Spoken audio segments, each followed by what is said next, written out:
ایک بحث قضاوت میں اور سزاؤں میں یہ آتی ہے کہ سزا دینے میں جلدی کی جائے یا سزا کو لیٹ کیا جائے. تو حکم یہ ہے کہ سزا میں جلدی کی جائے، لیکن اگر کہیں ضرورت ہو تو پھر سزا کو لیٹ کیا جائے. مثال کے طور پہ ایک شخص بیمار ہے اور اسے اگر 100 تعزیانے یعنی 100 کوڑے مارے گئے تو وہ مر جائے گا، تو یہاں پر سزا کو لیٹ کرنا ہے تاکہ اس کی صحت ایسی ہو سکے کہ جب اسے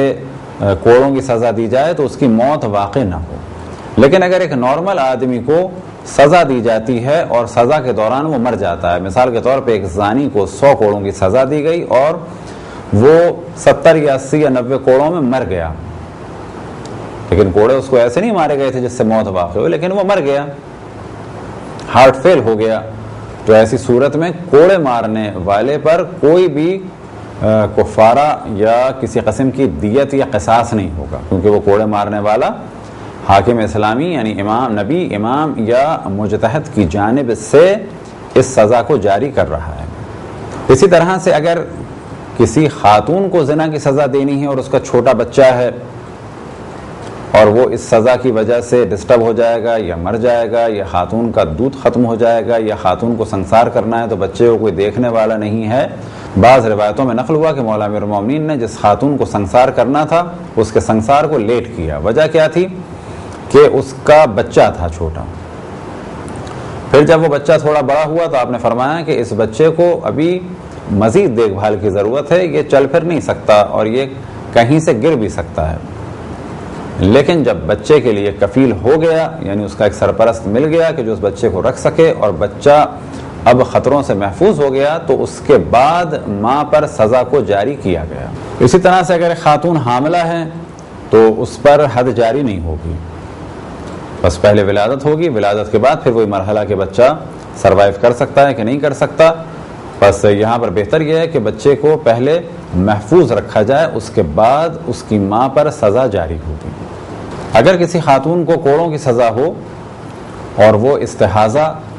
یا نفاذ میں ہوں تو اس پر سزا جاری نہیں ہوگی، لیکن اگر وہ حیض میں ہے تو اس پر سزا جاری ہو سکتی ہے. اسی طرح سے سزا دینے کے دوران اس جانب بھی توجہ دینی ہے کہ سزا زیادہ نہ ہو جائے. مثال کے طور پہ کوڑے اگر 100 ہیں تو 101 نہ ہو جائیں، کئی گننے والے ہوں اور کاؤنٹنگ میں غلطی نہ ہو. اور اگر بہت زیادہ سردی ہے تو ایسے وقت میں سزا دی جائے کہ جب سردی کچھ کم ہو یعنی دوپہر کے وقت. لیکن اگر دوپہر کے وقت برف باری ہو رہی ہے تو سزا کو تھوڑا ایسے وقت پہ لایا جائے کہ جب سردی نہ ہو یا کسی ایسی جگہ پہ کہ جہاں پر سردی کم ہو. بس کوڑے کی سزا بہت زیادہ سخت ہو جاتی ہے اگر بہت زیادہ سردی ہو. اسی طریقے سے اگر موسم بہت زیادہ گرم ہے تو دوپہر کو سزا نہیں دی جائے گی بلکہ سزا رات کو دی جائے گی تاکہ اس کی اذیت میں اضافہ نہ ہو. بس اس جانب توجہ رہے کہ کسی کو بھی حق نہیں ہے کہ جو سزا اللہ سبحانہ و تعالیٰ نے معین کی ہے اس میں ذرا سا بھی اضافہ کرے. مثال کے طور پہ اگر کسی زانی کو سزا دی جا رہی ہے 100 کوڑوں کی اور ہم وہاں سے گزر رہے ہیں اور ہمارے قریب سے جب وہ گزرے تو اسے 2-3 تھپڑ مار دیں تو یہ عمل جائز نہیں ہے، کیونکہ اللہ سبحانہ و تعالیٰ نے اس کی سزا 100 کوڑے رکھی ہے، نہ یہ کہ 100 کوڑے اور 2 یا 3 تھپڑ یا 2 یا 3 گھونسے. بس اگر کوئی تھپڑ مارے گا یا اگر کوئی گھونسے مارے گا تو وہ ظالموں میں شمار ہوگا اور اللہ سبحانہ و تعالیٰ کی حدود کو یعنی اللہ سبحانہ و تعالیٰ کی باؤنڈریز کو عبور کرنے والوں میں سے مانا جائے گا کہ اس نے اللہ کے احکام کو پامال کیا. اللہ کا حکم کیا تھا؟ 100 کوڑے، ہم نے اسے کتنے مارے؟ 100 کوڑے اور 2 یا 3 تھپڑ یا 2 یا 3 گھونسے، تو یہ عمل جائز نہیں ہوگا. اب کچھ خاص موضوعات کی جانب توجہ دلائی جائے کہ اتفاق سے ان موضوعات کو بعض ٹی وی پروگرامز میں بھی جس زمانے میں پاکستان میں موضوع چل رہا تھا حقوق نسواں بل کا اور اسلامی سزاؤں کا مذاق بنایا جا رہا تھا، تو اس وقت ہم نے اس کو ڈسکس کیا تھا بعض ٹی وی چینلز سے کہ جن کی ریکارڈنگ تو ہمارے پاس فی الحال نہیں ہے لیکن حاصل کرنے کی کوشش کر رہے ہیں. وہ یہ کہ زنا کی حد جاری ہوگی صرف اقرار اور گواہوں کے ذریعے سے. تو اگر کسی خاتون نے یہ دعویٰ کیا کہ اس کے ساتھ زنا کیا گیا ہے یعنی جبری زنا کیا گیا ہے تو اس پر زنا کی سزا جاری نہیں ہوگی۔ ہاں اگر گواہوں کے ذریعے سے یا اقرار کے ذریعے سے ثابت ہو جاتا ہے کہ مرد نے زنا بالجبر کیا ہے تو اسے قتل کیا جائے گا، لیکن اگر ثابت نہیں ہوتا ہے کہ مرد نے جبر کیا ہے تو ایسی صورت میں بھی خاتون پر حد جاری نہیں ہوگی، کیونکہ حد جاری ہوگی صرف اقرار کی وجہ سے اور گواہوں کی وجہ سے۔ اب یہیں پر ایک بحث آتی ہے کہ اگر کوئی خاتون حاملہ ہو جبکہ اس کا شوہر نہ ہو تو کیا اسے زانی سمجھ کے سزا دی جائے گی؟ تو یہاں پر اتفاق سے مراجع الزام نے اس موضوع کو تفصیل سے ڈسکس کیا ہے، اور وہ یہ کہ اگر کوئی بغیر شوہر کے عورت حاملہ ہو جائے تو اس پر زنا کی سزا جاری نہیں ہوگی، کیونکہ یہاں پر امکان ہے کہ اس نے شادی کی ہو۔ بس اگر وہ کہتی ہے کہ میں نے شادی کی ہے تو کسی کو حق نہیں ہے کہ اس شادی کے بارے میں تفتیش کرے، بلکہ اس کی بات مانی جائے گی۔ اسی طریقے سے ممکن ہے کہ اس کے ساتھ کسی نے زیادتی کی ہو، لہذا یہ تصور کہ اس عورت پر سزا جاری ہو، یہ تصور بالکل غلط ہے۔ اسی طریقے سے ممکن ہے کہ کچھ اور ہوا ہو، مثال کے طور پہ آج کل کے جدید دور میں یہ احتمال بھی دیا جا سکتا ہے کہ یہ جو خاتون حاملہ ہوئی ممکن ہے کہ بے ہوشی میں اس کے ساتھ کسی نے کچھ حرکت کی ہو، بس اب یہ بھی ثابت نہیں کر سکتی کہ کسی نے میرے ساتھ جبر کیا ہے اور اس کے بارے میں بتائے، اور اسے بھی زانیہ نہیں کہا جا سکتا۔ اور اسی طرح سے ممکن ہے کہ آج کل کے جدید دور میں انسانی اسپرم یعنی کسی مرد کی اسپرم کو عورت کے رحم میں داخل کر دیا گیا ہو، تو اس سے بھی زنا ثابت نہیں ہوتا، اور اسے خود معلوم بھی نہ ہو کہ میرے ساتھ کیا ہوا۔ لہذا ایک واقعہ مولا امیر المؤمنین علیہ الصلوۃ والسلام کے زمانے میں پیش آیا، وہ یہ کہ چند بھائی اپنی بہن کو لے کے آئے کہ اس نے زنا کیا ہے اور یہ حاملہ ہے، تو مولا امیر المؤمنین نے دایاؤں کو بلایا اور کہا کہ اس کی تفتیش کرو، تو دایاؤں نے کہا کہ ہاں یہ حاملہ ہے، اور جب دایاؤں نے گواہی دے دی تو اس کے بعد مولا امیر المؤمنین نے فرمایا کہ ایک تشلہ لے کے آؤ، ایک لگن لے کے آؤ، اور عربی میں اس تشلے کو یا لگن کو کہا جاتا ہے تشت، اور آج بھی مسجد کوفہ میں وہ جگہ باقی ہے اور اسے کہا جاتا ہے بیت التشت، کہ جہاں پر مولا امیر المؤمنین نے یہ تشت رکھوایا تھا، یعنی ایک تشلہ رکھوایا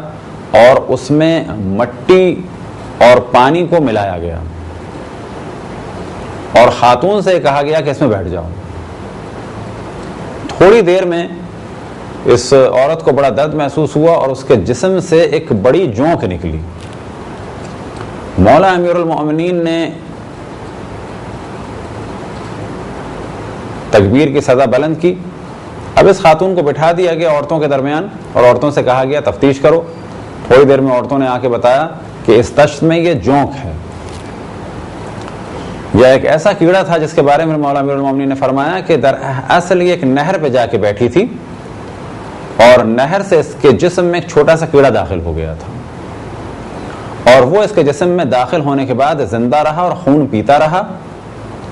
گھر والے یہ سمجھ رہے تھے کہ یہ حاملہ ہے،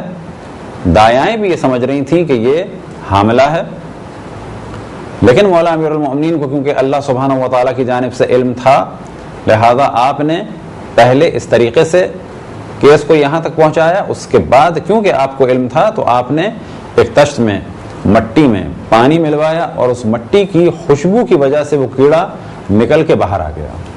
تو یہی وجہ ہے کہ اگر حاملہ عورت ہو اور اس کا شوہر نہ ہو تو فقط حمل کی وجہ سے اس پر زنا کی سزا جاری نہیں ہو سکتی۔ اسی طریقے سے اگر کہیں دو مرد اور عورت ایک کمرے میں ملیں تو ان پر زنا کی سزا جاری نہیں ہو سکتی۔ اسی طرح سے اگر کسی معاشرے میں مرد اور عورت کسی جگہ سے نکل رہے ہوں، کسی جگہ چل رہے ہوں، تو ان پر زنا کی سزا جاری نہیں ہو سکتی۔ ہاں اگر وہ نازیبہ حرکات کر رہے ہوں، جسم کے مختلف حصوں کو ایک دوسرے کے چھو رہے ہوں،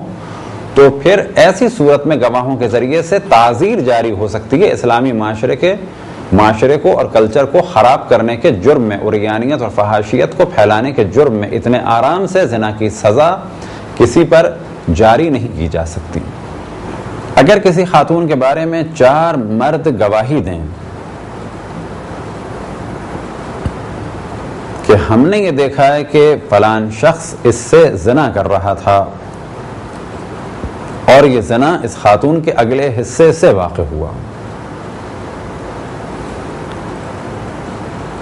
اور پھر عورت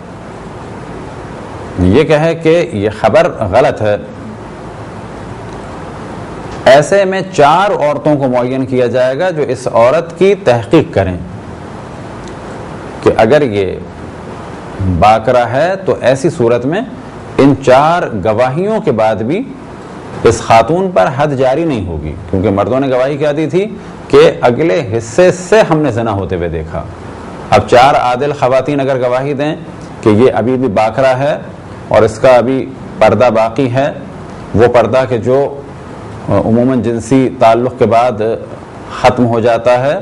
تو ثابت یہ ہوا کہ اس کے ساتھ یہ عمل نہیں ہوا، بس ایسی صورت میں اس خاتون پر حد جاری نہیں ہوگی حتیٰ 4 گواہوں کی موجودگی میں۔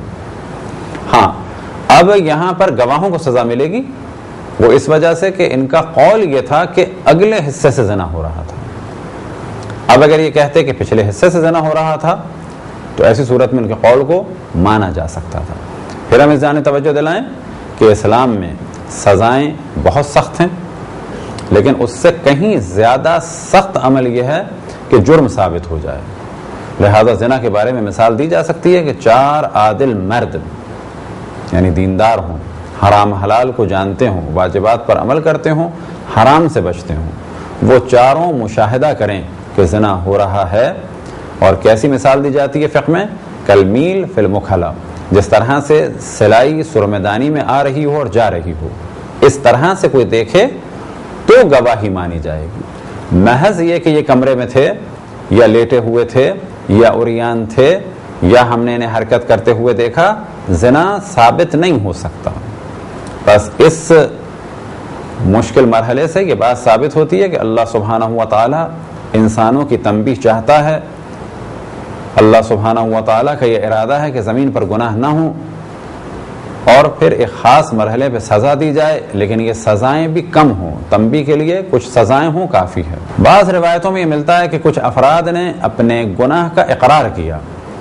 تو لوگوں کے ذہن میں آتا ہے کیا یہ بہتر ہے کہ اپنے گناہوں کا اقرار کیا جائے کورٹ میں جا کے؟ تو جواب یہ ہے کہ اپنے گناہوں کا اقرار کرنا اچھا عمل نہیں ہے، حتیٰ عام دوستوں کے سامنے بھی یہ کہنا کہ اللہ ہمیں معاف کرے، ہم نے یہ کام کیا یہ کام کیا، تو جس طرح سے وہ کام حرام ہے اسی طریقے سے ان گناہوں کا اقرار بھی حرام ہے۔ اسی طریقے سے وہ افراد جو مسئلے پوچھتے ہیں بعض دفعہ، اور کئی افراد نے ہم سے ٹیلی فون پہ مسئلہ پوچھا، تو ہمیشہ ہم یہ کہتے ہیں کہ اپنا نام نہ بتاؤ، اور جب آؤ تو انٹروڈکشن نہ کرانا کہ میں وہ ہوں۔ اسی طریقے سے اگر کوئی سامنے مسئلہ پوچھتا ہے اور اپنا راز کھول دیتا ہے تو اسے ہم تنبیہ کرتے ہیں، یہ خود ہماری روش ہے کہ اب تو تم نے اپنا مسئلہ بتا دیا، لیکن آئندہ جب بھی کسی سے ڈسکس کرو تو یہ نہ کہو کہ میں نے یہ عمل کیا، بلکہ کہو کہ اگر کوئی ایسا عمل کرے تو کیا کرے۔ مثال کے طور پہ کسی نے زنا کیا، اب وہ پوچھے کہ اگر کوئی زنا کرے تو اسے کیا کرنا چاہیے، یہ نہ کہے کہ میں نے زنا کیا، اپنے آپ کو زنا کی نسبت دینا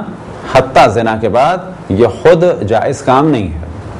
تو ایک واقعہ مولا امیر المؤمنین سے منسوب ہے، ایک شخص نے آ کے مولا امیر المؤمنین سے کہا یا امیر المؤمنین طہرنی، مجھے پاک کریں۔ پھر مولا نے پوچھا کیا ہوا، تو اس نے کہا کہ میں نے زنا کیا۔ تو آپ نے کہا کہ بعد میں آنا، پھر وہ بعد میں آیا، پھر اس نے کہا، تو پھر مختلف مرحلوں میں آپ نے سوال کیے کیا تمہاری بیوی تھی، اس نے کہا کہ ہاں تھی۔ پھر کہا کیا تم قرآن پڑھ سکتے ہو، کیا تمہیں یہ حکم معلوم تھا؟ تو سزاؤں کے لیے ایک موضوع یہ بھی ہے، کیا حکم معلوم ہے یا نہیں ہے، علمی کتنا مقام ہے، اسے یہ معلوم تھا یہ گناہ ہے یا نہیں ہے۔ تو یہ طویل واقعہ ہے، یہاں تک کہ اس نے 4 دفعہ آ کے اقرار کیا۔ پھر مولا امیر المؤمنین نے لوگوں کو جمع کیا، لیکن جب لوگوں کو جمع کیا تو اس وقت مولا امیر المؤمنین غضبناک تھے اور کہا کہ یہ کیا کام ہے کہ پہلے گناہ کرو، اللہ کی مخالفت کرو، اس کے بعد آ کے اقرار کرو۔ اور پھر مولا امیر المؤمنین نے قسم کھائی، خدا کی قسم اگر کوئی گناہ کے بعد اللہ سبحانہ و تعالیٰ سے توبہ اور استغفار کرے تو یہ اس سے بہتر ہے کہ اپنے راز کو کھولا جائے اور لوگوں کے سامنے سزا جاری ہو۔ بس معلوم ہوا کہ مولا امیر المؤمنین کہ جو رسول اللہ صلی اللہ علیہ وآلہ وسلم کے حقیقی جانشین اور اللہ سبحانہ و تعالیٰ کے زمین میں خلیفہ تھے، وہ اس بات کو پسند نہیں کرتے تھے کہ کوئی شخص آئے اور اقرار کرے قاضی کے پاس یا نبی اور امام کے پاس اور کہے کہ مجھ پر سزا جاری کرو، بلکہ وہ فرماتے ہیں کہ زیادہ بہتر یہ ہے کہ تنہائی میں اپنے اللہ سبحانہ و تعالیٰ سے توبہ کرو اور استغفار کرو۔ رجم کے بارے میں یعنی سنسار کے بارے میں ایک مسئلہ بیان ہو کہ احتیاط یہ ہے کہ جس پر خود کوئی حد باقی ہو، یعنی اللہ کا مقروض ہو حد کے عنوان سے، یعنی وہ خود زانی ہے یا خود اس نے ایسا کام کیا ہے کہ اس پر حد جاری ہونی چاہیے، تو اس کے لیے مناسب نہیں کہ وہ کسی کے سنسار میں شرکت کرے۔ البتہ اگر وہ شرکت کرتا ہے تو یہ عمل مکروہ ہے، بہتر ہے کہ یہ کام انجام نہ دے۔ یہ تھی کچھ گفتگو اسلامی سزاؤں کے موضوع میں، خصوصاً زنا کے حوالے سے۔ خداوند تبارک و تعالیٰ سے دعا ہے کہ بحق محمد وآل محمد ہمیں اپنے رسول اپنی حجتوں، خصوصاً امام زمان علیہ الصلاۃ والسلام کی معرفت اور اطاعت کی توفیق عطا فرمائے۔ وصلی اللہ علی محمد وآلہ الطاہرین۔